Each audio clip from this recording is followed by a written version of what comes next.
Hola muchachos, ¿cómo están? Espero que bien. Espero que hayan tenido unas semanas muy productivas, tanto en su entrenamiento como en el estudio, familiarmente, estén bien de salud, todo bien. ¿Ya?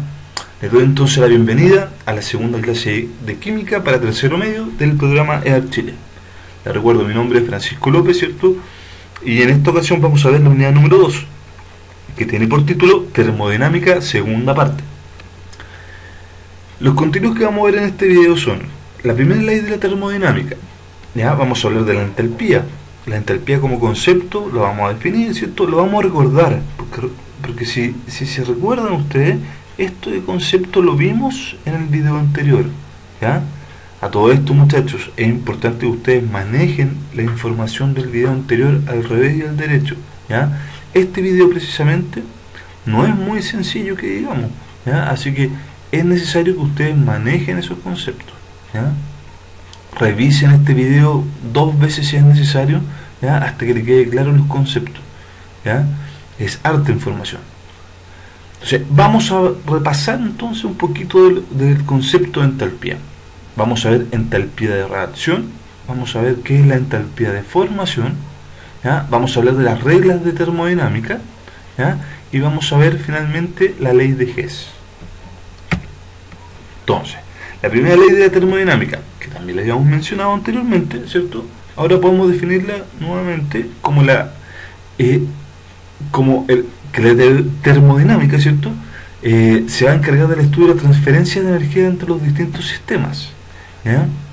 Y los conceptos importantes que hemos visto nosotros en la vez pasada era que el sistema, por ejemplo, era la porción de materia que estaba seleccionada, es decir, era un sector de todo el universo, ¿cierto? Y lo que rodeaba ese sector, ese sistema, era llamado entorno, es decir, el resto del universo, ¿ya?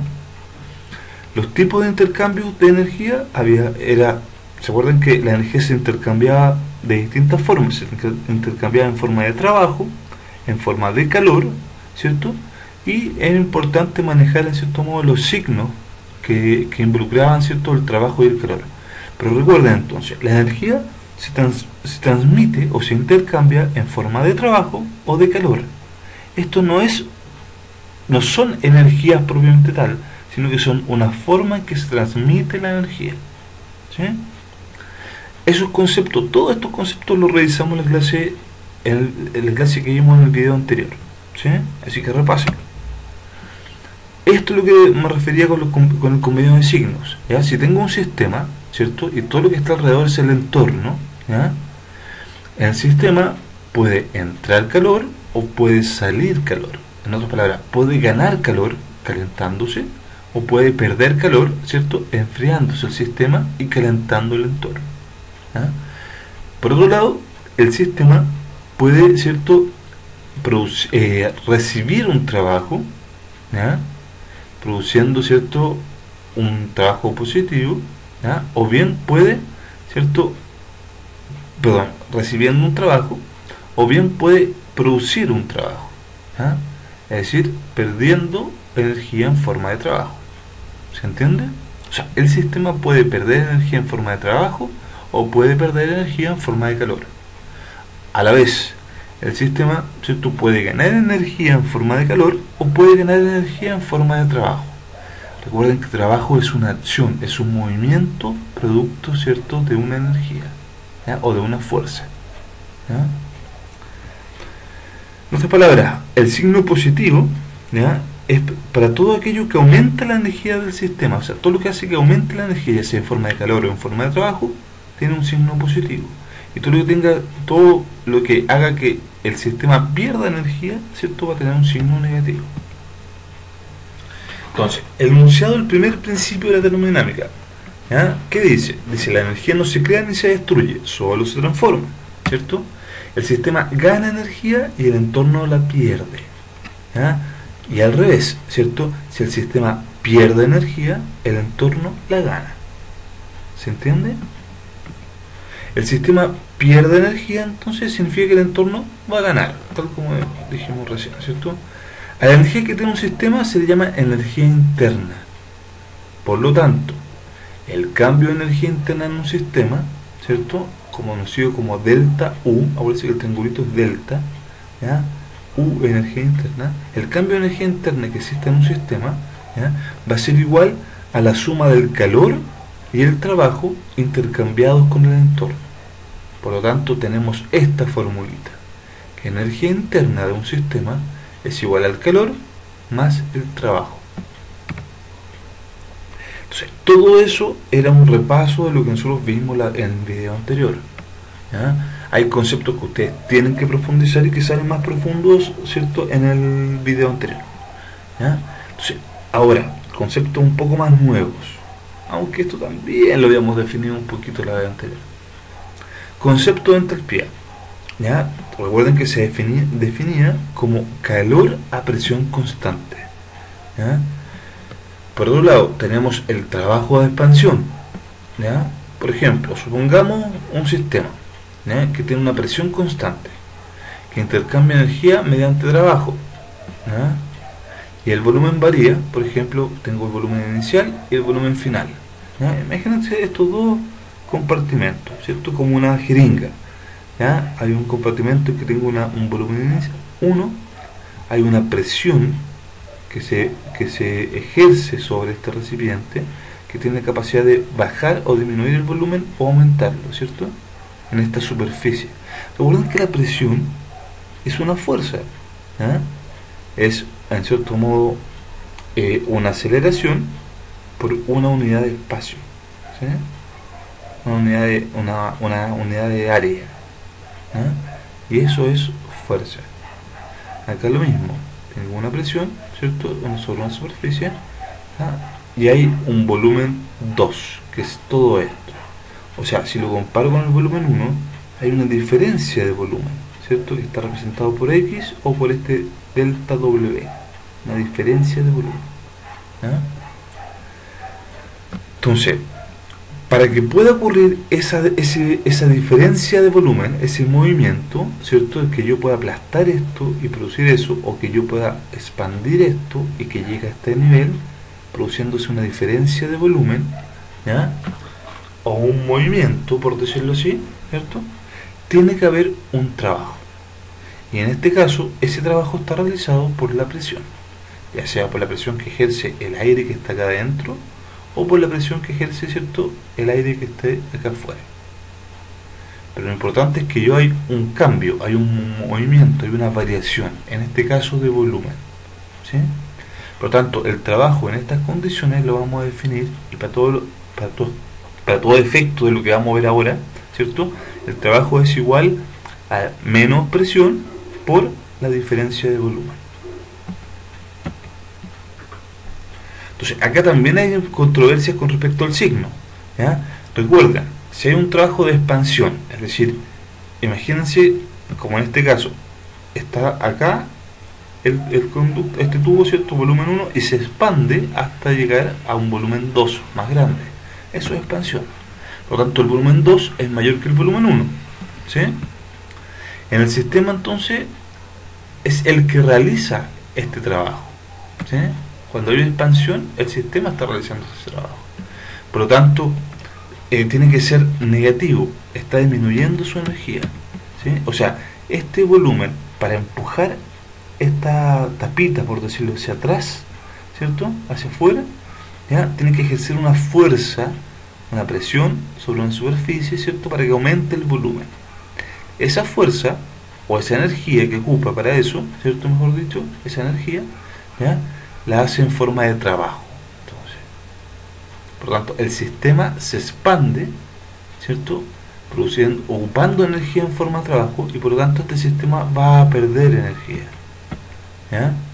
Y como pierde energía, ¿cierto?, el trabajo, que sabemos que era igual a menos presión por delta V, ¿cierto?, me va a implicar que la diferencia de volumen va a ser mayor que cero, esto expandiéndose, y el trabajo va a ser negativo, ¿sí? Eso es importante. O sea, dijimos que siempre que un sistema pierda energía, en este caso en forma de trabajo, ¿cierto?, va a ser negativo. Por otro lado, si hay un trabajo de contracción, es decir, el volumen 2 es menor que el volumen 1, pasa lo contrario, ¿cierto? Es como que si partiéramos de acá y termináramos en esto. O sea, acá la presión que juega un rol importante es esta de acá, para disminuir el volumen. Entonces, en ese caso, cuando hay una contracción, ¿cierto? Acá lo que pasa es que se realiza un trabajo sobre el sistema, ¿ya? Y por lo tanto, tiene que ser positivo. El sistema está incrementando su energía, ¿ya? Por lo cual, la diferencia de volumen es menor que cero, es decir, se reduce el volumen, ¿ya? Pero el trabajo es positivo, ¿sí? Porque estoy ejerciendo una energía, ¿cierto?, en el sistema en forma de trabajo. O sea, hay procesos que ocurren a volumen constante. ¿A qué se refiere esto? Que en todo proceso de intercambio de energía interviene siempre el calor y trabajo, siempre, ¿ya? Siempre que se intercambia energía, calor y trabajo están involucrados. Si el proceso es a volumen constante, ¿cierto? Es decir, la diferencia, no hay diferencia de volumen, si se mantiene el mismo volumen, es decir, diferencia de volumen igual cero, ¿ya? Pasa que el trabajo también va a ser cero, ¿ya? Acuérdense ustedes, ¿cierto?, que el trabajo, ¿ya?, era menos presión por diferencia de volumen. Y si esa diferencia de volumen es cero, cero por la presión, hace que el trabajo sea cero. Y como teníamos, ¿cierto?, la fórmula de energía interna que era igual a calor más trabajo, pero el trabajo es cero, me queda que energía interna en este caso, cuando el volumen es constante, es igual al calor. ¿Sí? Recordar entonces la fórmula de trabajo. Proceso a presión constante. Ahora, en el caso anterior, ¿cierto?, el volumen constante. Ahora, ¿qué pasa cuando la presión es constante? ¿Ah? En todo proceso, recuerden siempre que interviene el calor y el trabajo. Sí, así sucede en la mayor parte de las transformaciones químicas, generalmente, ¿cierto?, a presión atmosférica. O sea, nosotros estamos en una sala, estamos en gimnasio, estamos en la casa, ¿cierto?, afuera, pero generalmente la presión que existe en el aire, del aire sobre nuestras cabezas, ¿cierto?, es una presión constante, llamada presión atmosférica, presión del aire sobre nuestras cabezas, ¿ya? Entonces, casi todas las reacciones químicas que se hacen en el laboratorio, en cualquier lugar, ¿cierto?, son a presión constante, que es la presión atmosférica, que aproximadamente es de 1 atm, ¿sí? En este caso, si existe trabajo, pues el volumen acá varía, sí cambia, el volumen no es constante, ¿sí? Dice, al intercambio de calor en condiciones de presión constante se le denomina entalpía.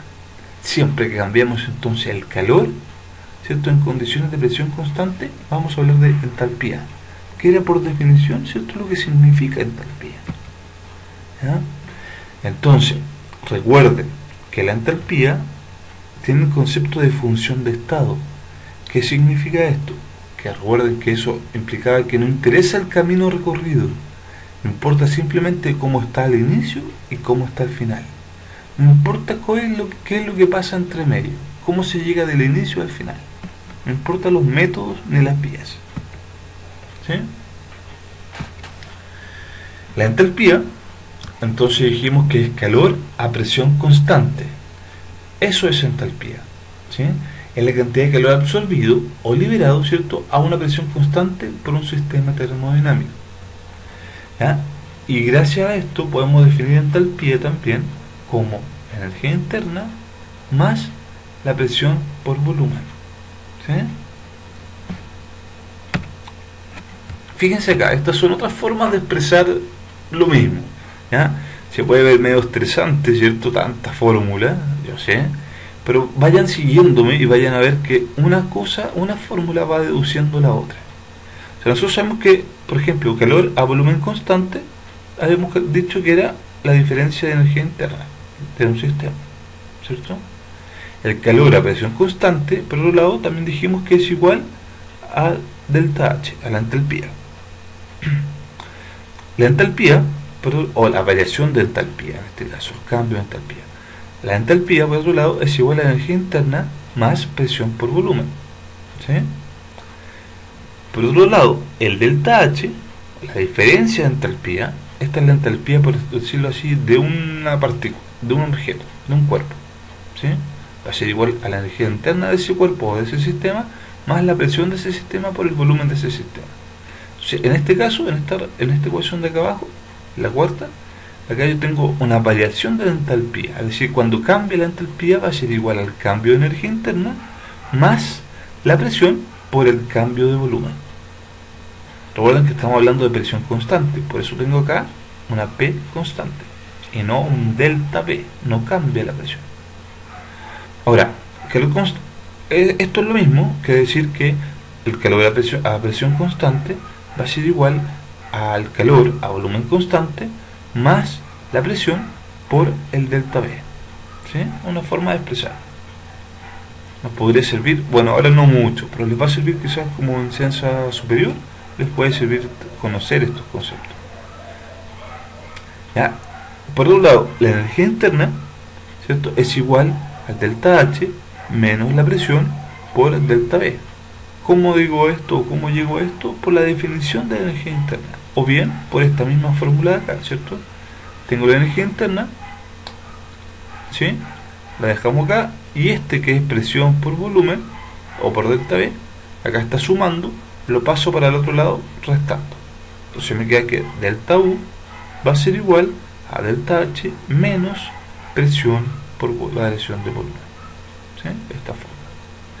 Y en otras palabras, para terminar, recuerden que delta U es igual a delta H y este menos P por diferencia de volumen es a la vez trabajo. ¿Sí? O sea, la energía interna a presión constante va a ser igual a delta H más trabajo.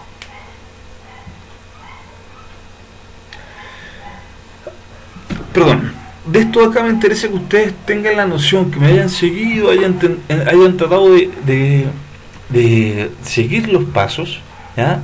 Quizás lo más importante es que ustedes recuerden esto, la de acá abajo, que energía interna es igual a diferencia de entalpía más trabajo, o diferencia de trabajo, me falta un delta. ¿Sí? La mayor parte de las reacciones químicas entonces se realizan a presión constante, por lo tanto la entalpía de reacción va a ser igual al calor de reacción. ¿Ya? Y esto se va a cumplir que el delta H de reacción va a ser igual a la suma de todas las entalpías de los productos menos la suma de las entalpías de los reactivos. ¿Sí? Por ejemplo, veamos, tengo una reacción, hay distintos tipos de reacciones termodinámicas. Por ejemplo, acá tengo una reacción endotérmica, en el cual el calor, ¿cierto?, es igual al delta H de reacción, y esto es mayor que cero. En una reacción endotérmica, siempre la entalpía de los productos va a ser mayor que los reactivos. Es decir, los productos tienen más calor que los reactivos. ¿Sí? Y eso es, si siempre pensamos que en la reacción química partimos de un reactivo, estamos diciendo que este reactivo ganó energía en forma de calor, ¿cierto?, haciendo que los productos cuando se formaron tuvieran mayor energía en forma de calor. O sea, tengo el agua, por ejemplo, en una reacción se transforma a H2 más medio oxígeno. Y me dicen que esta reacción ocurre así, de agua reactante a esto que son los productos, tiene un delta H de 285,8 kJ, ¿ya?, unidad de energía. ¿Ya? Esto significa que la diferencia de entalpía entre los productos y los reactantes es de 285, es decir, los productos tienen más 285,8 kJ que los reactantes. O sea, la diferencia entre estos, la suma de estos y la suma de estos, que en este caso es 1, ¿cierto?, la diferencia es de 285,8, es decir, es positiva. Siempre que un delta H sea positivo, significa que la reacción ganó energía en forma de calor y por lo tanto es endotérmica. Ahora, cuando una reacción es exotérmica, se dice que el calor es igual al delta H, ¿cierto?, y este es negativo o menor que cero. Por lo tanto, acá los productos tienen menos energía que los reactantes, energía en forma de calor. ¿Sí? Por lo tanto, en esta reacción pasa que los reactantes, que es de donde partimos, ¿cierto?, pierden energía para hacer los productos. ¿sí? Como pierde energía, por eso el signo es negativo. ¿Ya? Veámoslo como un ejemplo. En esta reacción de 2CO gaseoso más oxígeno, me produce 2CO2 gaseoso. Me aparece un delta H de menos 556 kJ. Esto significa que los productos menos los reactantes, ¿cierto?, tienen una diferencia de energía calórica de menos 556. Por lo tanto, significa que en este caso los productos tienen menos energía que los reactantes. ¿Sí? Al restar esto, un número chico, le resto un número más grande, el resultado va a ser negativo. Esto significa que en la reacción se perdió energía, o bien el sistema liberó energía. Y yo lo puedo percibir como algo caliente. Si tengo un vasito y está ocurriendo esta reacción, ¿ya?, yo voy a sentir el vaso que se calienta. ¿Por qué? Porque está liberando energía en forma de calor. ¿Sí? Así que entalpía es calor a presión constante. Esto explica un poco de lo que digo, ¿cierto? Cuando la diferencia de entalpía es positiva, significa que los reactivos tenían poca energía y ahora los productos tienen más energía que los reactivos. O sea, ganó energía los productos. En cambio, cuando la entalpía es negativa, ¿cierto?, los reactantes tienen alta energía y significa que ellos perdieron energía formando los productos. ¿Sí? Ahora, ¿qué son las condiciones estándar? Las condiciones estándar, ¿ya?, o entalpía en condiciones estándar, se simboliza como delta H, ¿cierto?, con un cero arribita. ¿Ya? Y esto se ocupa, ¿cierto?, para hablar de que la presión en la cual vamos a estar trabajando, la presión constante en la cual vamos a estar trabajando, es la presión atmosférica. ¿Ya? Es decir, presión de una atmósfera.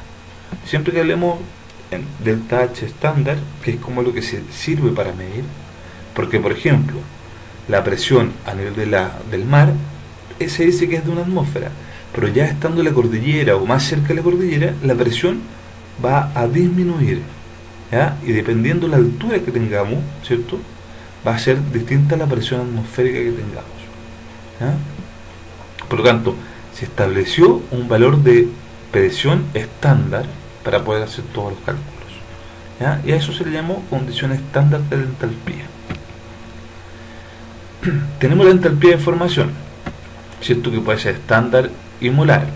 Molar es cuando nosotros hablamos, por ejemplo, de que una cierta cantidad, por ejemplo 10 gramos, ¿sí?, o, perdón, tantos moles también de una sustancia tienen cierta entalpía. ¿Ya? La entalpía de formación, lo importante es que se presenta como delta H, F de formación, con el cero del estándar. ¿Sí? O sea que se mide en una presión de una atmósfera. ¿Ya? ¿Y cómo se define esto? Esto es el calor que se desprende o que se absorbe, ¿cierto?, a la presión constante de una atmósfera en la formación de un mol de una sustancia y a partir de sus elementos en un estado estable, ¿sí?, a la presión de una atmósfera y a temperatura constante, generalmente 25 grados Celsius. ¿Sí? En esas condiciones se define entalpía de formación. O sea, tiene que cumplirse eso para hablar de entalpía de formación, que sea un mol de sustancia a partir de elementos que estén estables, es decir, que no sean cationes ni aniones, ¿ya?, y que la presión sea de una atmósfera y una temperatura de aproximadamente 25 grados Celsius. Entonces, la entalpía de formación de los elementos en su estado fundamental es cero. O sea, si yo tengo cobre solo, ¿cierto?, la entalpía de formación es cero. Si tengo nitrógeno solo, la entalpía de formación es cero. Solamente cambia su entalpía de formación cuando están formando, como dice la palabra, ¿cierto?, un compuesto o una molécula. Perdón, un compuesto. ¿Sí? Una molécula del mismo elemento también tiene tiene entalpía de formación cero. ¿Sí? Entonces, una reacción de formación, por ejemplo, tengo que el hidrógeno se junta con oxígeno para formar agua. Entonces, ¿cómo lo hacemos acá? Yo podría ver que la entalpía de formación del agua, en este caso estado líquido, es de menos 285,8. ¿Sí? Su valor entonces de entalpía es menos 285 kJ por mol. O sea, por cada mol de agua, la energía de formación, la entalpía de formación es de menos 285 kilojoules. ¿Sí? O sea, esta reacción es endotérmica o exotérmica. Se libera calor o se absorbe calor. Como es negativo, me dice que se libera calor. O sea, cada vez que esto se junta, se libera energía en forma de calor para producir el agua. ¿Se entiende? Entonces, muy importante, en una reacción química, la entalpía de formación es igual a la entalpía de formación de los productos menos la entalpía de formación de los reactivos. ¿Sí? Esto es la entalpía de formación de una reacción, se relaciona así. O sea, todos los productos menos la entalpía de todos los reactantes. En otras palabras, cuando tengo, por ejemplo, estas letras, en este caso, ¿cierto?, indican moles. Por ejemplo, pueden ser 3A más 2B, me producen 1C más 4D, por ejemplo. Acá, la entalpía de formaciones, por ejemplo, de cada partícula, debe ser multiplicada por ese coeficiente estequiométrico, ese número de moles. Por ejemplo, la entalpía de formación de la reacción sería la entalpía de formación de C, ¿cierto?, por la cantidad de moles de C que tenga. Lo pongo adelante, por, ¿cierto?, más la entalpía de formación de D, ¿cierto?, por los moles de D que yo tenga.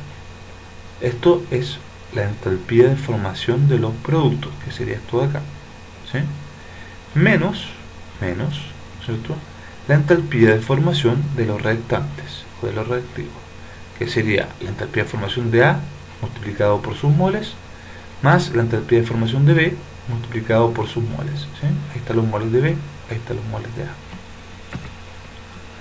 Entonces, para terminar, la primera ley de Hess, ¿en qué consiste? El valor de delta H para una reacción que se realiza a una temperatura y a una presión establecida es siempre el mismo, e independiente de qué reacción ocurra o si ocurre en un paso o en varios pasos. ¿Sí? Entonces, ¿para qué se aplica la ley de Hess? Para calcular entalpías de reacción. ¿Ya? Por ejemplo, si para una reacción termoquímica dada, X, por ejemplo, ¿ya?, en cual tengo, por ejemplo, una ecuación 1 más una ecuación 2 más una ecuación 3, ¿cierto?, o una fórmula, ¿cierto?, 3, lo multiplico por sus coeficientes estequiométricos, como habíamos dicho, y obtengo la energía de formación. ¿Sí? Es como lo que estábamos viendo acá. Esto es. Entonces, la primera regla de la ley de Hess apunta a que el valor de delta H en una reacción es el mismo si transcurre directamente o por etapas. Por ejemplo, tengo esta reacción: carbono sólido más oxígeno molecular, ¿cierto?, gaseoso, me produce CO2 gaseoso. ¿Ya? Entonces, transcurre la siguiente etapa. Puede ocurrir en esta etapa, por ejemplo, el carbono sólido, ¿ya?, reacciona con media molécula del O2, es decir, con un oxígeno, ¿ya?, y me forma CO, el monóxido de carbono. Esta reacción tiene un delta H de 110,5 kilojoules. ¿Sí? O sea, se necesita esa energía para que ocurra esta reacción. Acuérdense que el que sea positivo significa que necesita la reacción absorber, ganar 110,5 kilojoules. Si fuera negativo el signo, significa que la reacción está perdiendo o necesita liberar 110,5. En este caso es positivo, por lo tanto está ganando o necesito meterle 110,5 kilojoules para que la reacción ocurra. ¿Sí? Es endotérmica cuando es positivo. Entonces, en esta reacción, ¿cierto?, o sea, hay una entalpía que se necesita de 110,5 kilojoules. Ahora, en la etapa 2, yo tengo el monóxido de carbono que se formó en la primera reacción, y ese monóxido reacciona con la otra mitad de oxígeno para formar el dióxido de carbono. Y esta reacción tiene una entalpía de 283,0 kilojoules. ¿Sí? O sea, si se fijan, hicimos esto: reaccionó el carbono con el oxígeno 2, ¿cierto?, para formar el monóxido, el dióxido de carbono, pero ocurrió en dos etapas. ¿Sí? Ahora, según esta ley, o esta regla, la primera regla, ¿cierto?, si se suman estas ecuaciones, por ejemplo, la primera ecuación más ¿cierto? La segunda ecuación, que sería esta parte de acá, ¿ya? Y tengo acá los productos, ¿ya? Voy a tener, ¿ya? Que cuando yo simplifico, es decir, cuando borro, por ejemplo, esto acá no apareció la flecha, ¿ya? Pero que tengo todo lo que está en los restantes, por ejemplo esto, carbono, medio oxígeno, el CO más el medio oxígeno de acá, puse aquí los restantes, flechita sería ahí, y acá los productos, que sería el monóxido y el dióxido, los sumo. Ahora si tiro el monóxido para el lado de acá, se me va, pasa restando y se me va con ese monóxido, por lo tanto los tacho. En otras palabras, si acá hay una flecha, lo que tenga a este lado que sea igual a este otro lado, lo puedo eliminar. Por lo tanto el CO lo elimino, el CO lo elimino, ¿sí? Acá el medio oxígeno con el medio oxígeno se suman, por lo tanto queda una molécula de O2, y el carbono que está acá se mantiene. Carbono sólido más el O2 va a ser igual a CO2. O sea, el yo sumar estas dos etapas me produce la ecuación original que tenía, ¿sí? Por lo tanto, las entalpías también se pueden sumar. Si yo estoy sumando esas dos ecuaciones, las entalpías también las puedo sumar. Por lo tanto, la entalpía de toda esta reacción va a ser igual a la suma de la entalpía de la primera etapa más la entalpía de la segunda etapa, ¿sí? Por lo tanto, más 110,5 joule más 283 kJ. Esto es igual a 393,5 kJ, el total de la suma. ¿Para qué se ocupa esto? ¿Por qué es importante? Porque a veces en los libros nosotros no vamos a encontrar la información de cuánto, cuál es la entalpía de esta reacción. Por ejemplo, no aparece en ningún lado. Pero sí aparece en los libros la entalpía de reacción de estas reacciones, ¿sí? Porque alguna persona en algún momento lo calculó, ¿cierto? En un laboratorio hizo experimento y lo calculó, ¿ya? Con una máquina especial que es un calorímetro para poder calcular la entalpía, ¿ya? Entonces aparece esta reacción y aparece esta reacción en los libros, pero no aparecía esta. Entonces yo sé que teniendo estas cosas en común, ¿cierto? Los puedo por lo tanto sumar, porque son dos etapas de una misma reacción. Ahora, la segunda y la tercera regla de la ley de Hess dicen, primero, que la entalpía es una propiedad extensiva. ¿Qué significa esto? Que la cantidad de entalpía depende de la cantidad de reactivos. Por ejemplo, si tengo esta reacción, 2 hidrógenos, ¿cierto?, más oxígeno, me produce 2 moléculas de agua y tiene esta entalpía, menos 483,6. Ahora, yo puedo amplificar toda esa reacción multiplicándola toda por 2.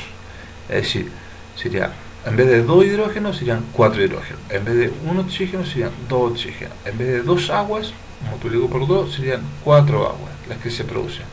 Y también debiese multiplicar por 2 la entalpía, el doble de eso, ¿sí? 967,2.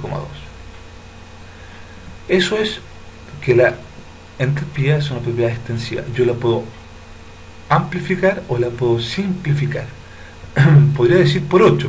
Por ejemplo, si puede decir que si tengo 8 hidrógenos, va a reaccionar con 4 moléculas de oxígeno para producir 8 moléculas de agua, ¿sí? Lo puedo amplificar o lo puedo simplificar a esto. Las entalpías se amplifican o se simplifican también.